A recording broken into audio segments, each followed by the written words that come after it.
이렇게 열심히 삽질을 하던 제가 이 세 가지를 리셋하자 판매 물꼬가 트이기 시작합니다. 안녕하세요. 2년차 전업 쇼피셀러 엄마는 사장님입니다. 여러분, 쇼피 입점을 하고 열심히 상품을 올리고 있는데 물건이 하나도 팔리지 않아서 답답하신가요? 저 역시 초기에 한 3, 4개월은 삽질도 엄청 많이 하면서 헤맸던 것 같아요. 상품을 한 350개 이상 올렸던 것 같은데요. 한 달에 하나 팔릴까 말까였어요. 한 달에 한두 개 팔아서 이걸 부업이라고 할 수 있을까? 이래서 한 달에 30만 원이라도 수익이 날 수 있을까? 분명히 열심히 하고 있는데 성과가 보이지 않아서 답답한 상황이었어요. 이대로는 안 되겠다. 뭔가 총체적인 변화가 필요하겠다라는 생각이 들었어요. 그래서 그때부터 기존에 하던 것에서 3가지를 리셋을 하니까 서서히 반응이 오기 시작했습니다. 그 결과 지금처럼 전업 셀러가 될 수 있었어요. 기존에 쇼핑몰 운영 경험도 없었고 마케팅은 1도 모르는 저같이 평범한 아줌마가 어떻게 쇼피 전업 셀러가 될 수 있었을까요? 저는 사실 제가 여태까지 촬영한 쇼피 관련 영상 중에서 오늘이 가장 핵심적인 영상이라고 생각해요. 이것은 그동안 제가 철저히 삽질하면서 깨달은 저만의 노하우이기 때문이에요. 그리고 제가 알기로는 다른 쇼피셀러가 이와 비슷한 말을 한 것을 본 적이 없는 것 같아요.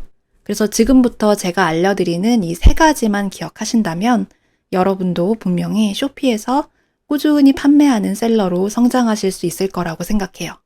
그러니까 꼭 집중해서 들어보시고 여러분의 것으로 만들어 보시기 바랍니다. 본격적인 이야기를 하기에 앞서 과거에 제가 왜 판매 물꼬를 제대로 트지 못했었는지를 먼저 말씀드려야 전체 맥락을 이해하시기가 더 쉬우실 것 같아요. 과거에 저는 판매 물꼬를 트지 못했던 이유가 한 2가지 정도 있었던 것 같습니다. 첫 번째로 저는 과거에 대박 아이템에 굉장히 집착을 했었어요. 어딘가에 다른 셀러들은 찾지 못한 나만의 대박 아이템이 있을 거야. 이런 생각을 하면서 어떻게 하면 대박 아이템을 찾을 수 있을까?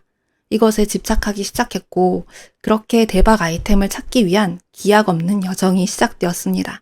제가 쇼피를 시작할 때 다른 셀러들이 유튜브에서 주로 추천하는 방법이 있었는데요. 그것은 검색량은 많은데 쇼피에 등록된 상품 수가 적은 것을 올리라는 것이었어요. 이 방법으로 지금도 올리고 계신 분들도 있으시겠죠? 어떠신가요? 효과를 보셨나요? 저한테는 전혀 효과가 없었습니다.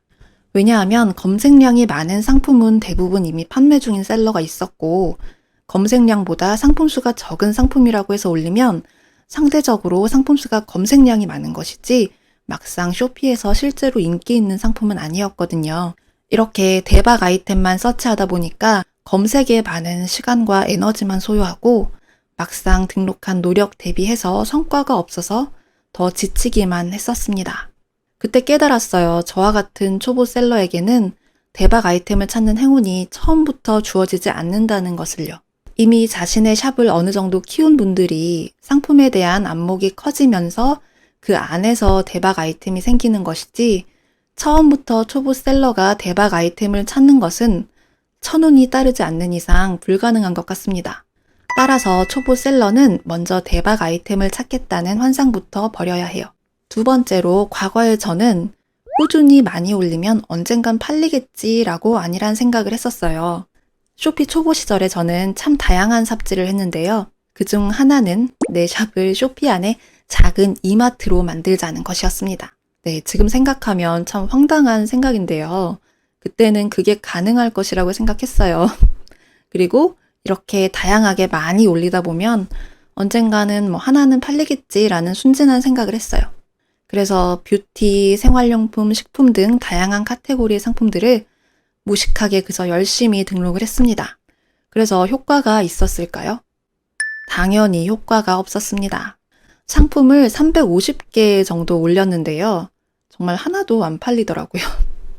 그래서 답답한 마음에 광고도 돌렸어요.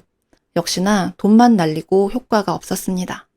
왜 실패했을까 하고 생각해 보니까 한마디로 제 주제 파악을 하지 못한 거였어요. 초보 셀러가 수동으로 등록하면서 모든 카테고리를 아우르는 쇼피 내에 이마트가 되겠다는 것은 애초에 불가능한 미션이었습니다. 고객의 입장에서 생각해 보더라도 이 샵이 도대체 어떤 상품을 주력으로 판매하는 샵인지 알기 어려웠을 거예요. 그러니 상품에 대한 조회수가 있어도 구매 전환이 일어나지 않는 것이 당연했어요. 이처럼 저는 무식하게 350개 이상의 물건을 올린 후에야 무조건 백화점식으로 상품을 올리는 것은 미련한 짓이라는 것을 깨달았어요. 이렇게 언젠가 대박 상품을 만날 꿈을 꾸면서 열심히 삽질을 하던 제가 이 세 가지를 리셋하자 판매 물꼬가 트이기 시작합니다. 그것은 바로 타겟과 컨셉, 카테고리입니다.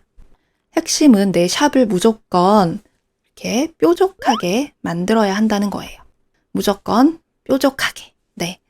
이 말은 100번 강조해도 부족한 것 같습니다. 그러니까 꼭 기억하세요. 마트식 상품 리스팅보다는 특정 카테고리에 대한 전문적인 느낌이 날 수 있도록 뾰족하게 내 샵을 만들어 보세요. 아니, 어떻게 뾰족하게 하라는 건데, 그래서 뭘 팔라는 거야? 라고 지금 생각하고 계시나요? 가끔 제 유튜브를 보시는 분들 중에서 어떤 아이템을 팔아야 하는지 알려달라는 분들이 계시는데요. 이 말은 마치 물고기를 낚는 법 말고 물고기를 잡아달라. 아니, 그 이상으로 생선 비닐도 벗기고 깨끗하게 손질한 후에 회를 떠서 새벽 배송으로 내 밥상 앞에 올려달라는 것과 같다고 생각을 해요. 좀 너무하다라는 생각이 드시나요? 그것 좀 알려주면 어때서? 라고 생각하실 수도 있을 것 같아요. 제가 이런 말씀을 드리는 이유는 셀러 개인의 개성과 여건이 모두 다르고 시기가 또 다르기 때문에 하나의 아이템을 특정하는 것은 의미가 없다고 생각하기 때문입니다. 다시 말씀드리지만 자신에게 맞는 카테고리와 아이템은 모두 다릅니다. 앞에서 말씀드린 것과 같이 대박 아이템이 있을 것이라는 환상을 버리세요. 대신에 지금부터 제가 알려드릴 방법이 그런 분들에게 큰 힌트가 될 거라고 생각합니다. 그러니 이 방법을 끝까지 들어보시고 적용해 보시길 바랍니다. 먼저 내 샵을 이렇게 뾰족하게 만들기 위해서 가장 중요한 것은 무엇일까요? 바로 고객의 관점에서 생각해 보셔야 한다는 거예요. 고객이 내 샵에서 구매해야 할 이유가 있는가? 한번 생각해 보세요. 쇼피는 많이 아시겠지만 고객들이 샵에 대한 충성도가 높은 편이에요. 그래서 내 샵을 팔로우하는 고객이 지속적으로 내 샵에서 구매하는 경향이 있습니다.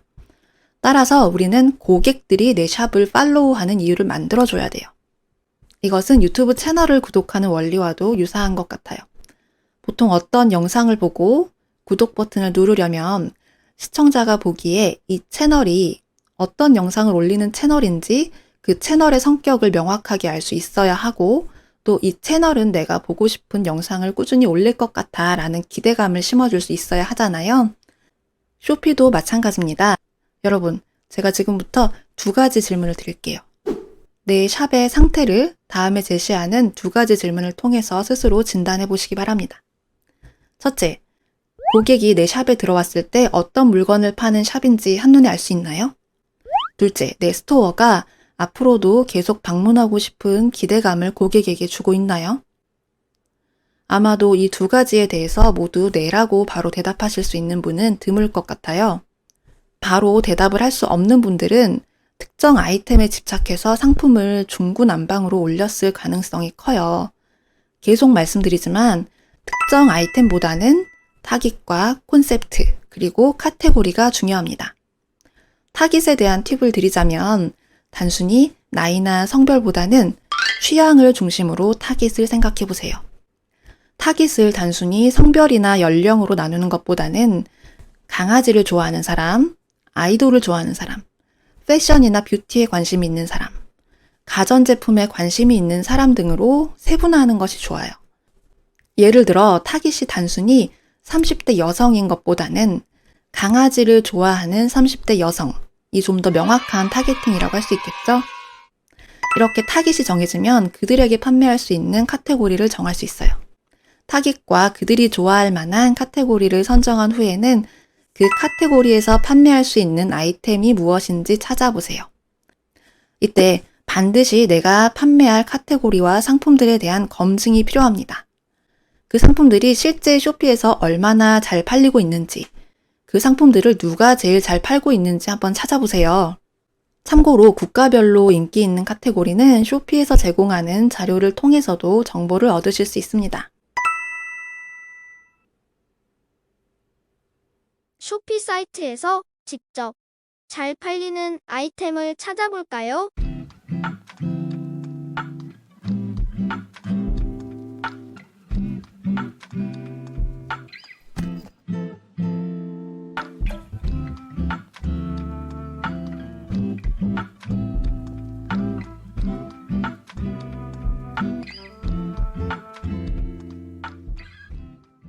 이런 검증 절차를 거치면 이 카테고리 상품들이 생각보다 잘 팔리고 있네. 이 카테고리의 셀러들을 보니 잘하면 나도 이들과 경쟁이 가능하겠는데? 라는 감이 오실 거예요. 실제 이 카테고리의 제품이 쇼피에서 판매가 잘 이루어지고 있는 제품들이 많이 있고 내가 진입할 만하겠다라는 생각이 드셨나요? 그렇다면 지금부터는 내 타깃이 좋아할 만한 콘셉트로 샵을 꾸미고 그들이 좋아할 만한 상품들을 찾아서 리스팅을 하시면 됩니다. 이렇게 검증을 마친 후에 내 타깃에 따라 뾰족하게 샵을 꾸미고 상품을 등록하면 자연스럽게 내 샵의 컨셉도 생기고 브랜딩도 가능해질 거예요. 지금까지 초보 셀러가 쇼피에서 판매 물꼬를 트기까지의 시행착오와 경험, 그리고 이를 통해 습득한 노하우에 대해서 알려드렸어요. 장담하건대 타깃과 컨셉, 카테고리를 하나씩 점검한 후에 다시 스토어를 세팅하시면 여러분도 쇼피에서 물건이 하나둘씩 팔리는 경험을 하실 수 있을 거예요. 저는 멍청하게 상품을 350개 정도 올린 후에야 깨닫고 다시 시작해서 얻은 노하우지만 여러분은 바로 적용해 보시고 도움을 얻으셨으면 좋겠네요. 네, 오늘은 조금 긴 영상이었는데요. 여기까지 보시느라고 정말 수고 많으셨습니다. 초보셀러가 좋은 점은 뭘까요? 바로 다양한 시도를 해볼 수 있다는 점이에요. 샵의 타깃과 콘셉트를 정하고 상품을 올렸는데 반응이 영 없다 싶으면 샵의 콘셉트를 바꾸시고 다시 올리셔도 아무도 모릅니다. 그러니까 너무 두려워하지 마시고 테스트해본다 생각하시고 빠르게 시도하고 수정해 나가세요. 그런데 이렇게 세 가지를 모두 충실히 했는데도 여전히 안 팔린다라고 막막해 하시는 분들이 있을 수도 있어요. 다음 영상에서는 이에 대한 해결책을 알려드리도록 하겠습니다. 사실 더 영상을 자주 만들고 싶은데 이왕 만드는 거 좀 더 잘 만들어야겠다라는 부담감도 있고 주부와 셀러 일을 동시에 병행하다 보니까 영상을 만들 시간이 부족하더라고요. 그래서 이럴 때일수록 저에게는 여러분의 당근이 필요한 것 같습니다. 구독과 좋아요, 알림 설정이 제가 다음 영상을 만드는데 정말 큰 힘이 되니까 잊지 말고 꼭 눌러주세요. 저는 다음에 더 도움이 되는 영상으로 찾아오겠습니다. 감사합니다.